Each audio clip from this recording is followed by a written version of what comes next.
Well, hello, this is Hero again.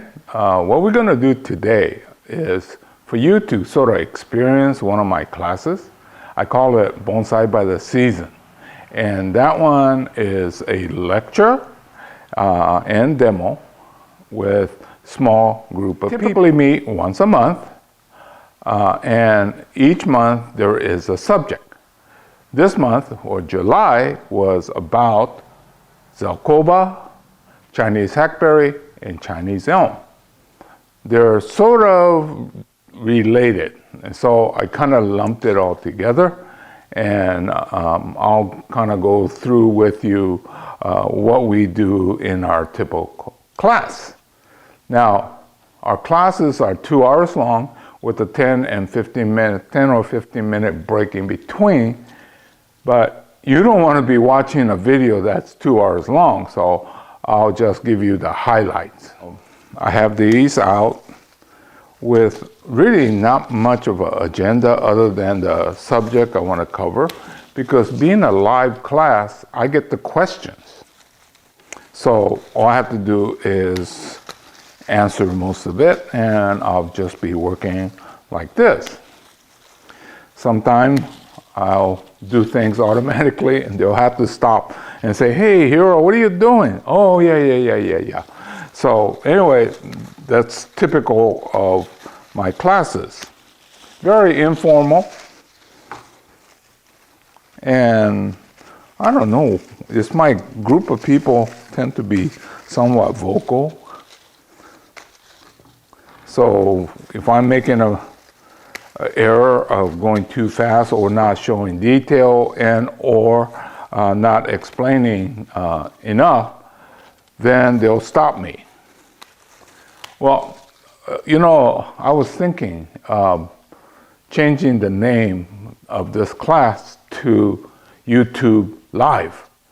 Well, one of the reasons why I could more or less get fairly effective videos out to you without having the chance to be with you, because I have these live people that will come in and I'll know which part needs to be shown in detail and which part needs to be detailed, and the close-up. People like to see what I am doing in detail.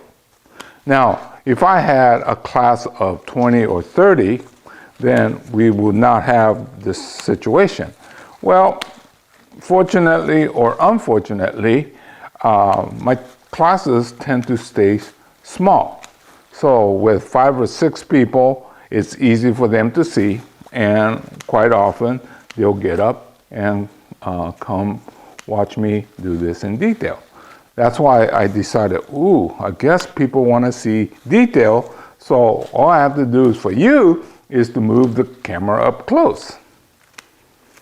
So I think my live classes have helped me in my teaching and definitely in making my videos. I also read the comments that you post. I usually do not answer them individually because it will require too much effort. But it's not to say that I'm not aware. So when I hear from you about this or that, I try to work it in my future videos. So yes, please send your comments. And I'm not actually answering yours, but I will remember and try to get your interests and wishes answered in future videos. There was a man that wanted to kind of get into this making instructional videos, and I'm trying to figure out how to explain to him what I'm doing.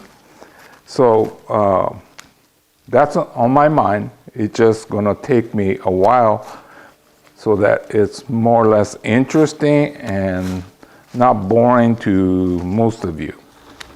You know, I like gizmos, so I have cameras and things like that. Whenever I could afford it, I go out and buy things.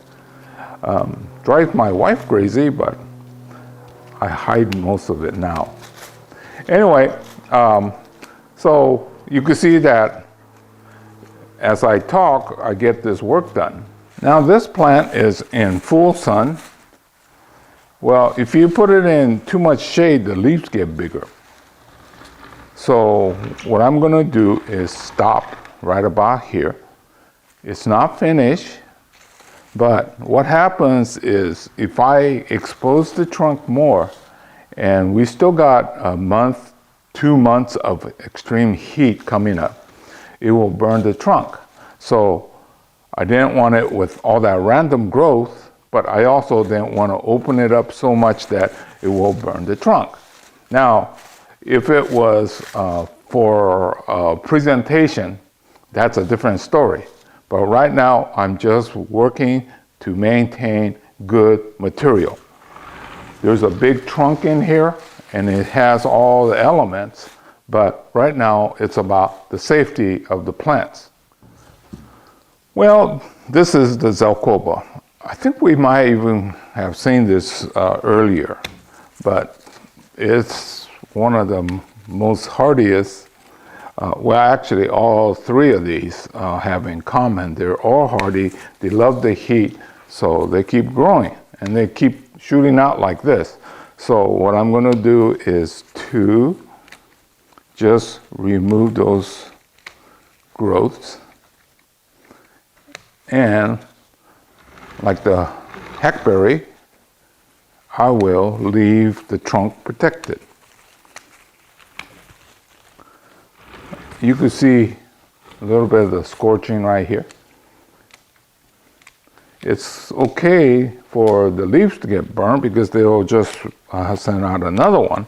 But when the trunk gets burnt, it kind of disfigures it a little bit. Not to say that it's a really bad thing. I have some that got burnt, and then, well, it takes 3 to 5 years before it starts that nice healing process and gives it an element. But it's better trying not to get it damaged. So, like I said, I'm going to leave so that the trunk is not exposed. You could see the setting sun was on this side. Should I turn it? Well, there's a little bit of risk in that too. This side's been on the shady side, and if I put it out in the sun, all of a sudden, it might burn more than this side. So, you know, this turning idea, which is necessary, but you have to also time it carefully too. Okay, I changed the camera angle so you could better see that it has a tremendous trunk. But like I said, I will be exposing little of it because I don't want it to get burnt. Now, this idea of turning, probably by September, it'd be safe enough, and then it should balance out again. So all these things, well, those of you in mild climates don't have to worry, right? But I do because of our tremendous heat. If there are some ideas you have, drop me a note and I'll see about getting it ready in one of the future chapters. Okay, this is a Chinese elm, and it's been pruned back before. You might have actually seen this. You know, I do so many of them, I forget what I've done and what I haven't done. But anyway, this one I brought out to show what happens within weeks. And this one was pruned less than a month ago, and all these new shoots are coming out. Now, this one is in a slightly smaller container, So it's in some protection versus these are in wide open spaces. So those are the kind of subject that we cover. Also, this one here is an example of a root cutting. See over here, this was a root, then I created the top. So those are all the subject that we covered. And like I said, I'm trying to keep this so that it's not a 2-hour long program, so that at least you get an idea what I typically do in my classes. It's kept small, and we try to let everybody see in detail what I'm doing and to let them ask questions freely.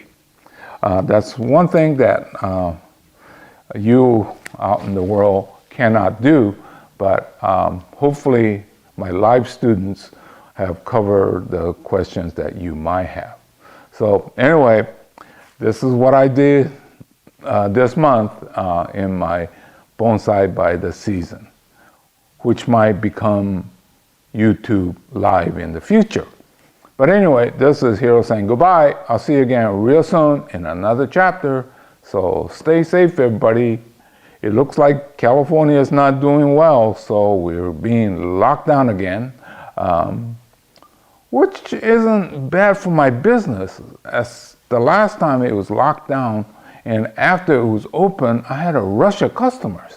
So anyway, all of you stay safe, and I'll see you again in another chapter.